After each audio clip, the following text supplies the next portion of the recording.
On était réunis ce matin avec Claude pour présenter ce qui n'arrive quasiment aussi rarement que la comète de Halley, c'est qu'il y ait deux députés écologistes du Loir-et-Cher. Donc on a pu parler de l'Europe, notamment de l'agriculture en Europe, mais l'agriculture aussi dans le Loir-et-Cher, comment en fait les décisions européennes qu'on prend pour protéger les agriculteurs, pour garantir une meilleure qualité d'alimentation, ça a aussi un impact au niveau local. On a évoqué tous les autres sujets sur la question de la démocratie, sur la question des médicaments, sur la question des matières premières critiques avec l'Afrique, qui sont des sujets européens qui ont un impact ici au niveau local. Mais je ne vais pas m'étendre plus et je vais donner la parole à mon camarade.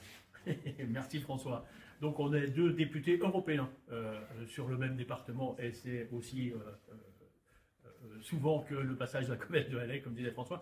Ce qui était important pour nous ce matin et pour moi ce matin, c'était de partager ce qu'on fait à l'échelle européenne, de le rendre concret pour des gens qui sont localement implantés, pour pouvoir faire la campagne, pour avoir des arguments, des éléments qui permettent de porter les valeurs des Verts, les victoires des Verts qu'on a aussi au niveau du Parlement européen, les incidences que ça a sur la vie de chacun et de chacune.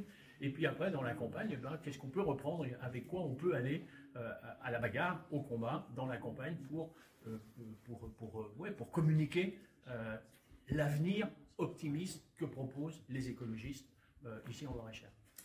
L'Europe a besoin des écologistes, le Loir-et-Cher a besoin des écologistes et nous avons besoin de vous pour les prochaines élections européennes. Alors, à bientôt.